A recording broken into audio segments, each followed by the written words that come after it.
everybody, it's Wednesday the 16th of September 2020 and I just wanted to do a little update because today I have felt so well.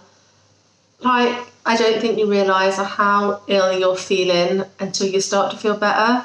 Especially for me, because my PMDD seemed to control every aspect of my life and take up and interfere with every aspect of my life, that now I think a lot of the time when I'm having physical symptoms, I sort of ignore them and I sort of think, well, you know, I'm having hot flushes, I'm really tired, my legs ache, my body aches, I'm exhausted, you know, I'm having migraines, but it's still better than PMDD, so I'll just get on with it. And I'm very quick to dismiss any physical symptoms because emotionally I felt stable. And despite the problems and the physical ailments, life was still 100 times better than my life was pre-op, and I still didn't have any regrets about the surgery. So just to update everybody quickly, in case you've not seen my other videos, I had a hysterectomy and bilateral saphengoophorectomy at age 29 for severe PMDD and progesterone intolerance, and that was 15 months ago. Just recently, about 8 weeks ago probably now, we found out that my estrogen levels in my blood were really high, so they were like 3,500. For me personally, we were aiming for levels of about 800 to 1,000, so that was super duper high. But if you're wanting more information on that, if you just click through the link below, there's a full video on it, so you should be able to get an update there. So last time we checked, my blood levels, my estradiol levels had come down from 3,500 to about 2,000. So they're still really high, but my symptoms were much better controlled from a physical point of view. So my hot flushes had reduced so much. I was only having, you know, not even one a day by this point. My migraines are pretty non-existent now. I've not been having any night sweats, and I have so much more energy. I hadn't realised how little energy I had until now. I've got more. And I also hadn't realised how much of an impact that was having on my mood, the fact that I felt physically rubbish all of the time. So where are we today? My last consultation was on Thursday with the gynecologist, and we're looking at the fact that I probably have developed some sort of tachyphylaxis with transdermal estrogen. So my understanding of tachyphylaxis is basically where your hormone receptors begin to not respond to the HRT quite as well, so you experience a lot of symptoms of menopause. So we're still trying to bring it down, and ideally we're going to get my levels below 1,000. So at the moment I am on 1.5 milligrams of Sandrina every day. The other thing, since my estrogen levels have been coming down, my mood has been a lot less stable, and certainly been noticeable that there's been a lot more fluctuations in my mood than I was having previously. But overall things are a lot better, I'd say. I think it's gone more back to how it was before the tachyphylaxis, so there's definitely like a cyclical pattern still. The first and the last week of the month are definitely the hardest for me personally, and the middle 2 weeks are a bit like a dream. It's amazing. But again, yes, the first and the last week of the month are difficult, they're tricky, they're harder than the 2 weeks in the middle, but I can still function, and they are still not even comparable to how I felt and reacted and behaved and the symptoms that came along with my PMDD. So yes, they're harder, but in comparison, it's easy. So yes, they are harder, and there is definitely that cyclical pattern still there, but overall they're so much easier and a lot more manageable than they were before. And anecdotally, I've spoken to a lot of people, and cycling still after you've had the surgery is quite common and could take, you know, I've heard anything between a year and 2 years for you to sort of get your HRT right and to stop cycling. So I'm only 15 months post-op, so I've still got plenty of time to sort of get things sorted, and it still be within the time frame that I was expecting it to take to try and get my life a lot more stabilised. One of the things that I have found helpful to do when I'm struggling is to look at everything that I have achieved since my surgery, which wouldn't have even been in the realms of my imagination or dreams pre-op. Like, I'm working, I'm undertaking multiple different roles, and I'm really doing okay at them. I've made lots of friends, and for the most part, I'm pretty happy. Like I said, the gynecologist checked my bloods, and he said he thinks there was an element of the tachyphylaxis there, but he's also arranging for me to have a pelvic ultrasound scan and a pelvic MRI scan, because he just wants to rule out that there's no ovarian tissue sort of been left behind, which would explain the higher estradiol levels, and also explain why I'm still having cyclical symptoms, even though they're a lot better than they were. However, I think my gut reaction is that there isn't any tissue left. I'm not really too concerned about that. Obviously I am no doctor or anything, but my take on it is that if there was tissue left, I would have had these really elevated estradiol levels all the way through since my surgery, and I haven't. They've only sort of occurred in the last few months. So I think it'll be okay. And then from there, I'm not really sure what happens. I think we just continue trying to bring my estrogen levels down, and yeah.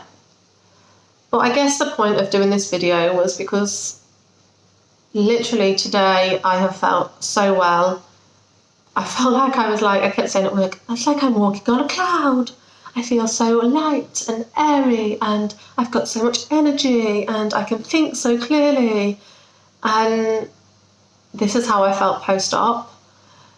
I just cannot believe how much different having the right balance of hormone levels can make to people, and especially to me. Like, I've read 3 chapters of a book in the last 24 hours, which is really similar to post-op. So in the first few months post-op, I read a book, the first book I have read in years.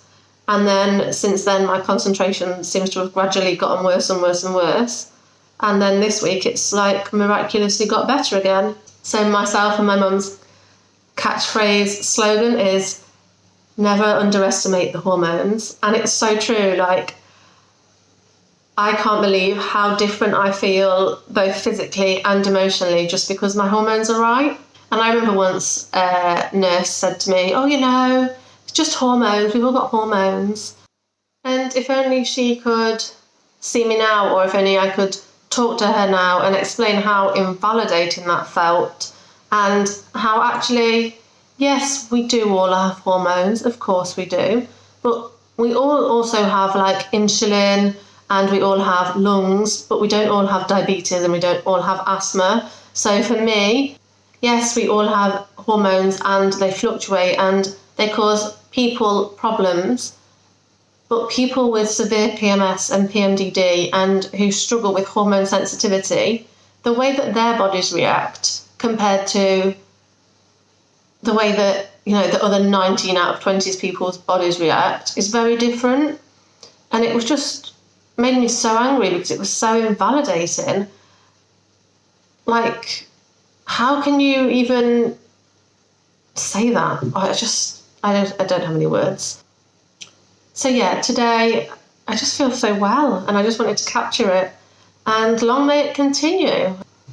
Yeah, I am, I guess, psychologically a little bit prepared for the fact that potentially in a week or two's time I might feel a little bit worse. But that's okay, because I feel so well now, and I felt so poorly before, that a little bit worse than now will be fine. And I know that I'll get back to feeling like this within a few days, so it's manageable. I'm just looking forward to the day when everything does stabilise out enough that, there is not a significant difference in the good and the bad days.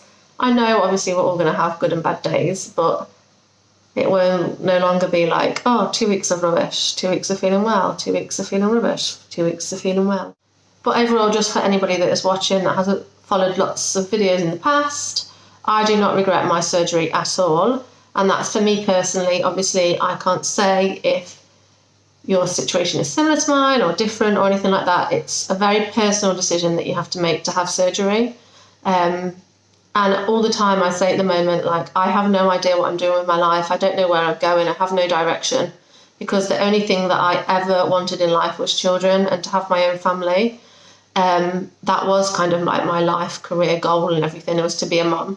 And not that that is completely ruled out. I can still be a mum, but I just can't bear my own children. And the route that I go through to become a mum and to have a family is just going to be very different to what it would have been. Currently, my thoughts are around fostering or adoption.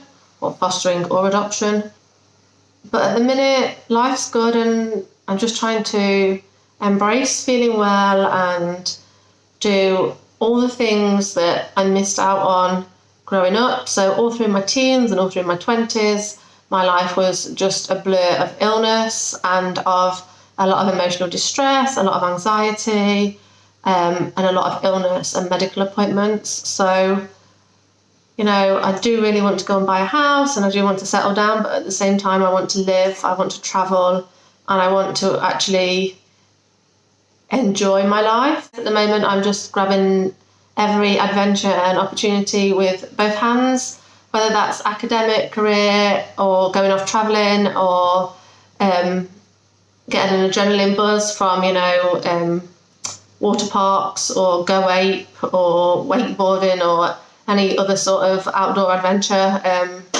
You name it, I'm up for trying it. So yeah, that's where things are. So maybe I will do another update, in a couple of weeks if my mood starts to wobble and become quite difficult again. Or, let's keep our fingers crossed that that won't happen, because actually my HRT hasn't changed that much in this last change. So before it went from 4 milligrams to 3 milligrams, and then from 3 milligrams to 2 milligrams. And this time it's only gone from 2 milligrams to 1.5. So it's not such a big change. It's only half a milligram instead of a whole milligram. And so hopefully it won't fluctuate my hormones as much, and therefore my mood won't be quite as affected through the hormone sensitivity and the fluctuations. So that's what I'm trying to hold on to at the moment. Or otherwise, if things are manageable and there's nothing really significant to report, the next time I will probably do an update is when I'm on my way to London. So I'm going down to London on the 1st of October. I'm going for a DEXA scan to check my bone density and quality because of surgery and because I'm in the menopause. And I'm also going to be having that transvaginal and pelvic ultrasound scan just to check for ovarian tissue and things. And we need to get a date for the MRI scan. So that's where we're at with things. And I guess I'm going to make my tea now because it's about 7 o'clock and I've got work tomorrow. So bye guys!